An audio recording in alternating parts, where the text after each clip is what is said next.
Hey everyone, it's M. Nightly, and today we are back to Love is Strange. We're picking up where we left off, which is we're about to go on a hot date with Chloe. But first, let's read what's in the journal since I last read the journal to kind of like see where we are. Okay, so we're going all the way back to yesterday, October 8th. Of course, the first item on the list this morning was getting some grub, way before I could even so much as think or breathe about the contest. I love the two whales. I love how much it feels like a second home, because Joyce and Chloe are always there when I am. Special perks! Look at Mixed Dog. He loves us. Chloe's mind wasn't on winning anything at all, and between her nosy eating and mock flirting, I still haven't been able to figure out what's up with that. It was taking me forever to finish my breakfast. She thought it was weird that I asked her to partner with me, but I countered that. Having my best friend on my side was really the only choice I wanted to make. So what if she's not much of a photographer? That's what I'm here for. So Chloe asked me if I had anywhere in mind for a photo location, but none of my ideas really seemed that great.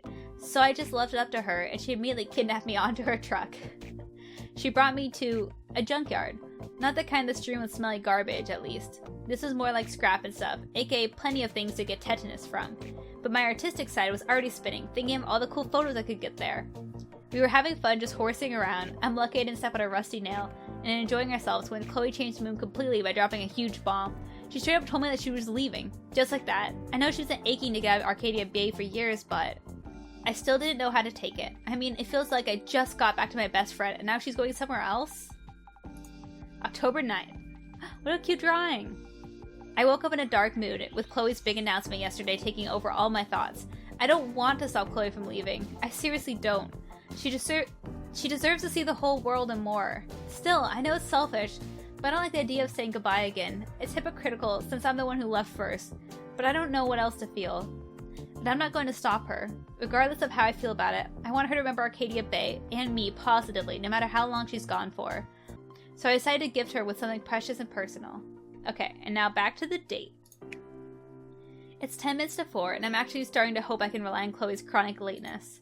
I ended up getting to the boardwalk later than I expected, scrambling to get my work done for class tomorrow and getting caught up in brainstorming for the contest. In the end, I just decided to text Chloe asking if she would mind meeting up here. She's the one with the truck after all. And it's faster than Blackwell's bus, even if its upkeep is similarly doubtful. I dare you to say that to my truck's face. But okay, I will meet you at Boardwalk. It's so atmospheric here too, it's hard to stay focused. All the bright colors of storefronts and the soft sound of the sea in the distance makes me want to soak up the atmosphere. This is one of the only places in Arcadia Bay that continually feels lively. I've always been more inclined to the quieter parts of town, especially for photography. But there's something so magical about places like this, on the border between civilization and nature. I wonder if Chloe's searching for more places like this, bustling, shining with color and sound. She's definitely someone who's drawn to places, and people that present life with vigor. Is she even looking for something? Or is she just desperate to leave this place specifically? Well, it's not like I'm gonna figure that out just by standing here thinking about it. The only person who can answer that question is Chloe. Right now I need the time to make sure her gift is perfect. It was hard to decide what kind of frame to decorate the picture of Tween, Max, and Chloe with, so then I just picked a simple one. As usual, it's what's inside that really counts. Even framed, you can still see the photos a little dog-eared and wrinkled from all the time I've had it. Hopefully Chloe will find that endearing rather than careless. At the very least, it'll remind her that she's in my thoughts. I hope she'll like it. Just as I've held it up a little to inspect it against the sunlight, I hear a shout from behind me. Max! I turn, quickly hiding both hands behind my back to see Chloe a few yards away, climbing out of her truck and beaming. Hey! I wave with one hand and try my best to be subtle, slipping her gift back into my bag as she starts ambling over my direction. I barely have time to look back up again before Chloe's right in front of me, wrapping her arms around my waist and lifting me nearly an inch off the ground. Ack! God, are you a sight for sore eyes? Put me down! She does, her hands still settle on my hips as she leans back to look at me, grinning at my half-hearted scowl. Just hands on the hips, just gals being pals, don't even worry about it, it's totally fine. Don't pretend you're not happy to see me. Of course I'm happy to see you. That only makes her look more smug. I love how smug Chloe is in this route. She's just always making, like, let me see. Oh no. I thought she'd make the, you know, like the little, like, cat face she makes. So, what was the damage? Chloe shrugs. Well, I think 6 years were out of Rachel's life. She told me to say hi, by the way. I'll have to say hi back later. She's counting on it. Chloe lets go of me and starts moving towards the end of the wooden slats beneath us. She gestures for me to follow her, and I hurry to match pace with her again. So, why meet up here? Not that I don't appreciate the romantic atmosphere. I'm gonna say only the best. Only the best for our dato, Chloe. This is a date.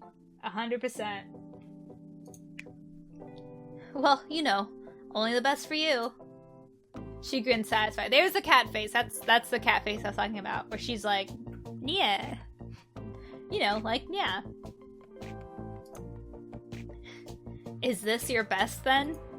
She tilts her head back, looking at me from beneath her eyelids, almost like a dare, smiling with her incisors. I know that look, and it's supposed to make me catch me off guard and say something stupid, probably so she can laugh at me. But I've been getting better at playing this game. I raise my chin, put one hand on my hip, even as I feel my heart flutter. Disappointed? That gets her to grin even wider, and all the challenge goes out of her face, laughing and tipping her head back. Never. Anyway, I actually needed to come here to pick up a few things. Chloe's eyes light up. She turns to face me, back and elbows bouncing against the fence that separates the sidewalk and sand. Like what?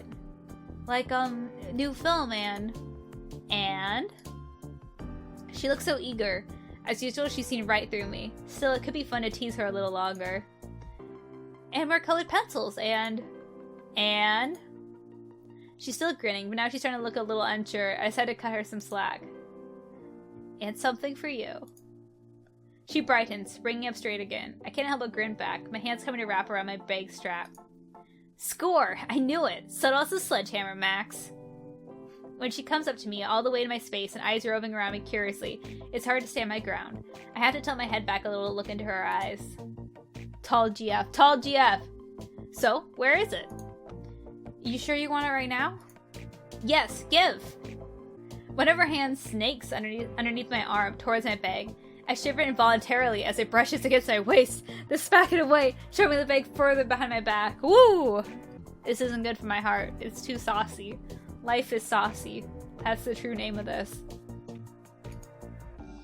Crabby. Guilty as charged. Come on, Max, show me the money.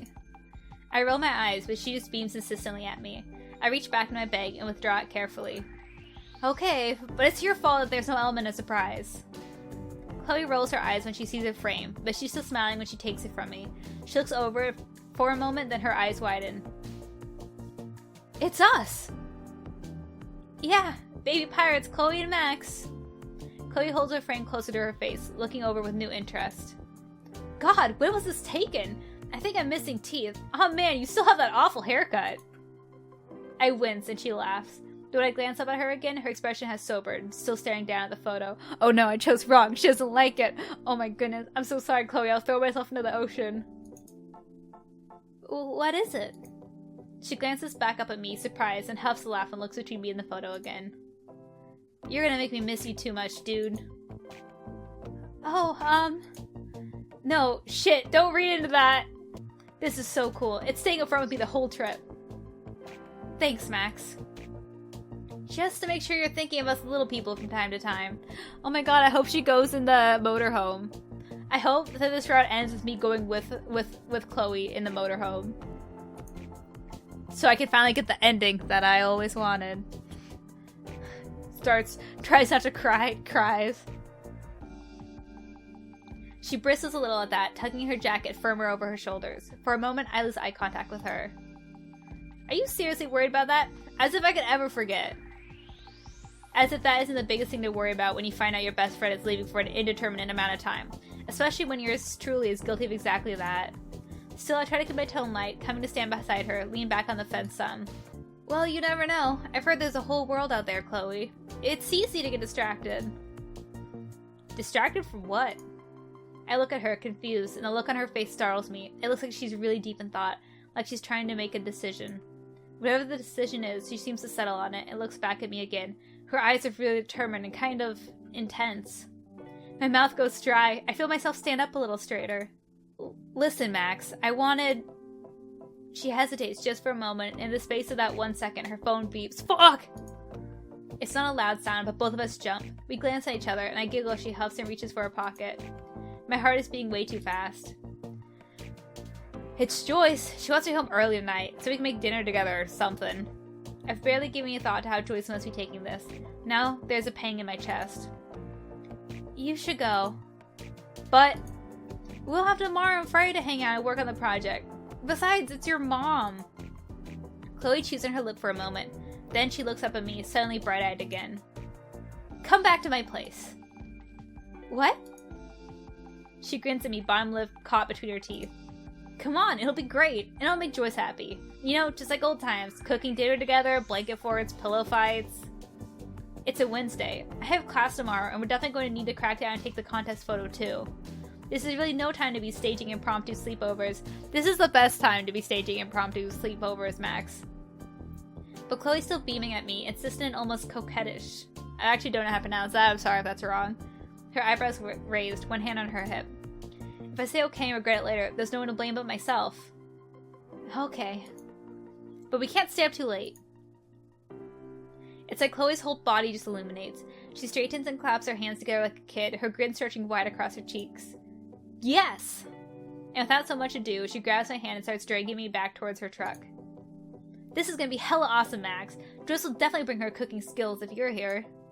I should definitely be feeling some regret or indecision about this poor choice of time management, just like how I should have felt self-control a few seconds ago. I'm with you there, Max. I'm literally always like, I don't have time for this. Spends time with friends anyways. It's fine. Friendship is some friendships are just once in a lifetime. Who needs to do other things? But Chloe's hand is really warm in mine. I'm so full I think I might never eat again. Chloe was right, and Joyce was excited to see me, probably because I met another helping hand in the kitchen. The two of us ended up doing most of the work, which is likely the way Chloe planned it. Still, we made so much and ate so much that I don't think I'm going to be able to move again for another couple of hours. Chloe and I are on her bedroom floor now, sprawled underneath an admittedly very half-hearted blanket fort, made up of all the pillows we could find in a blanket propped up by Chloe's bedpost and her lamp. This is definitely a fire hazard. Just like me. She's lying on her back, arms folded under her head, and I'm on my elbows, leaning back. We've drawn our knees up to conserve space, but our legs are still bracketed around each other. I'm exhausted. It's only, what, 7? Ish. That's not a bad thing, though. Maybe we'll get to bed at a reasonable hour after all. Chloe groans, shifting a little to spread her arms out wide. A reasonable hour? Oh right, because of the contest. Have you started coming with a game plan yet? I tilt my head back. Chloe doesn't pay a lot of attention in photography class, but I know she'll do her best with whatever I ask of her. The contest is a lot of pressure on its own, but having Chloe's goodwill resting blinding on me is heavy too. Sort of. The junkyard was such a cool idea, Chloe. There's so much opportunity for a lot of different kinds of shots. Even though she's flat on her back, I can still see her preen. I grin up at the blanket. The tricky part will be trying to find a way to send her the shot, since there's going to be so much happening in the backdrop. But I'm not too worried about that. I mean, if you're the subject, I think... There's a loud creak of floorboard underneath us, and Chloe comes up onto her arms in a matter of seconds, eyes wide and wincing as her wrists crack. If I'm the subject? Her surprise startles me too, and I nearly lose my balance, upsetting the blanket slightly and hitting my elbows a little too hard against the floor. I thought Chloe already assumed she would be the subject, but in retrospect, I guess both of us were too distracted to actually talk about it. I turn a little red. Kinda careless, Max. Yeah, I thought... But I didn't ask. Sorry. So if you don't want to, that's totally... No, I mean, I'll do it, I just... She glances away. It takes me a second to realize she looks a little shy all of a sudden. It's such an unfamiliar expression on her that it takes me a second to recognize it. If you wanted a model, you should have asked Rachel. I asked you, motherfucker. Did I fucking say I wanted a Rachel? No! But I asked you. She just snorts, but she's still not meeting my eyes. I straighten my arms, push myself all the way up to look at her better. Rachel does amazing shots, of course, but the theme was bonds between people, right? That finally gets her to glance back at me, but expression is unreadable. She's still not saying anything, so I go on. The feeling behind the photos was really going to count, and if it's you and me, then... I falter because if it's her and me, then... What exactly? It'll be filled with love. It'll be filled with girlfriend love. That's what it'll be filled with. I don't have the words to describe the bond between me and Chloe, All I know is that it's strong. She watches my face for a couple seconds, eyes flickering. I almost cringe, thinking I've messed up. Then she grins and lies back down again, hands on her stomach. Yeah, fuck yeah, we're gonna kill it. Well, I think that covers that topic. Besides, photography is something that happens in the moment. It's not really something you can plan out in advance. Yeah, who cares about fucking lighting and, like, framing? It's fine. It's kind of romantic that way. I look at Chloe again, but she's still looking up, away from me. I wish I knew what she was thinking about. Chloe and I could read each other so well, but there's still moments where I can't get in her head. The silence is broken a little by the sound of Joyce passing underneath the stairs, singing softly to herself. Chloe's fingers curl up. So, you've already talked to Joyce about you going? Chloe glances down at me in surprise, then grimaces and looks back up at the ceiling. I knew it would be an uncomfortable subject, but I'm hoping for the best. Yeah, I mean, it didn't exactly go smooth. She cried, Max. It was fucking brutal. I hum sympathetically. Mom tears are the absolute worst. But in the end, like, she understood. She wants me to be happy. Kind of like what you said yesterday. She said she was the same when she was young, too. Her and, my dad. She said with the gene pool I had, she shouldn't have expected anything less than a free spirit. Like a bird. I can't think of a better way to describe Chloe. Yes you can. Maybe like a butterfly? Like a blue butterfly, maybe? Joyce may have come down to roost, but the price women were meant for flight. Chloe grins lazily up at me. Bird of prey. Then her grin falters, and she comes up on her elbows again. What about you? Me? Yeah. Are you a bird, Max? Her voice is light, teasing, but there's a serious sort of look in her face I can't quite decipher. Unsure, I just chuckle, lean back, and close my own eyes. Sure. There's a sudden tug at my foot, and I almost come unseated. I prop myself back on my forearms and look back up at Chloe in surprise. Her fingers are still wrapped around my bare ankle, and there's a searching, almost severe look in her eyes. I'm serious. Seriously asking if I'm a bird? Max. Oh god. Oh man, I'm gonna say I could be. Okay, that's what I'm going with. You know, maybe I should save. Should probably save, I guess. I could be, I think. One of her eyebrows are raised and her thumb brushes past the knob of my ankle. I try really hard not to shiver this time, but she grins anyway. I kind of feel like she's testing me somehow.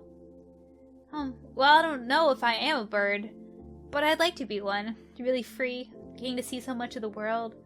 Going wherever it's warm, that's nice. And, you know, that bird's eye view. When I glance up from her hand around my foot, she's staring at me. Her expression is curious, but she looks pleased, a smile tugging on the corners of her mouth, and I feel like I passed. Well, I think you could be one.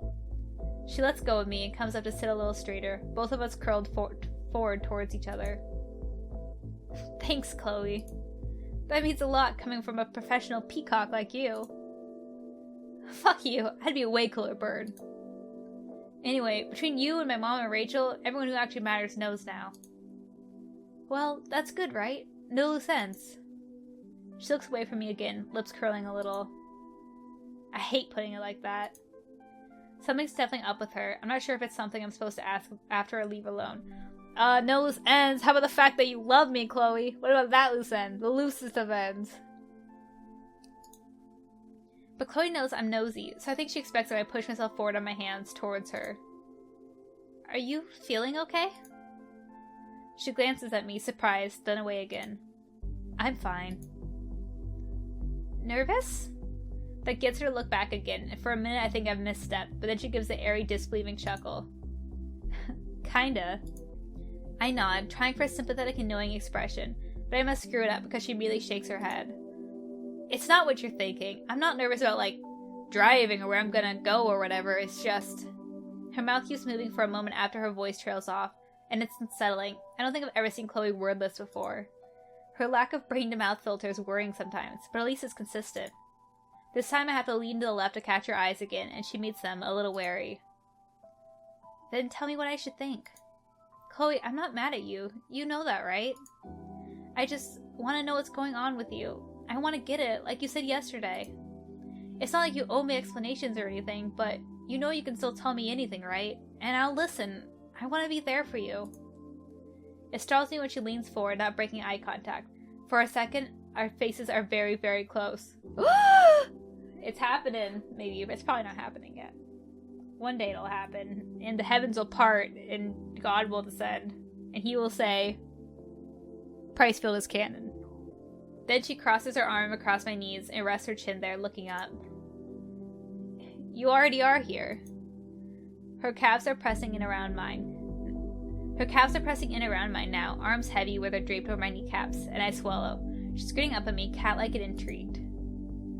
Come on, I was being serious.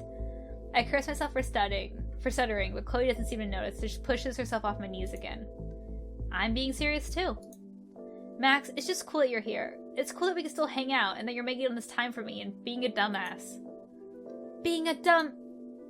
But she just laughs, stretching her arms over her head and then flipping up the edge of the blanket beside her. Chill. Anyway, I'm in a movie mood. It'll help us digest. You got any suggestions? Oh shit. We should watch Final Fantasy Spirits Within, because Max fucking loves that movie. We're gonna watch the best movie ever made. Product placement. Woo, I did it. Well, there's nothing like the classic. Chloe groans so loudly I think it hurts her. Dude, if you make me watch that fucking anime movie one more time. You've only watched it once, and you fell asleep halfway through. Better than it deserved. You need to let it grow on you. Actually, for real, I really want to rewatch Spirits Within. Because I thought it was cool when I was, literally 10. But I'm like, I need to rewatch it. I need to know how bad it is. Because I always hear it's bad, but, I don't remember it being bad, but... As an adult, I should watch it. I'll let fungus grow on me before that movie does. But whatever, let's go. She holds the blanket up for me as I wiggle out from underneath it, wrapping it under her arm as we head out of her room. Thursday. Okay. We're gonna save. Yeah, so I think this is a good time to call it an episode, because now it's Thursday, dawn of the second to last day. Next episode, we will continue to have heart attacks over Chloe and Max. I'll see you next time. Have a good night.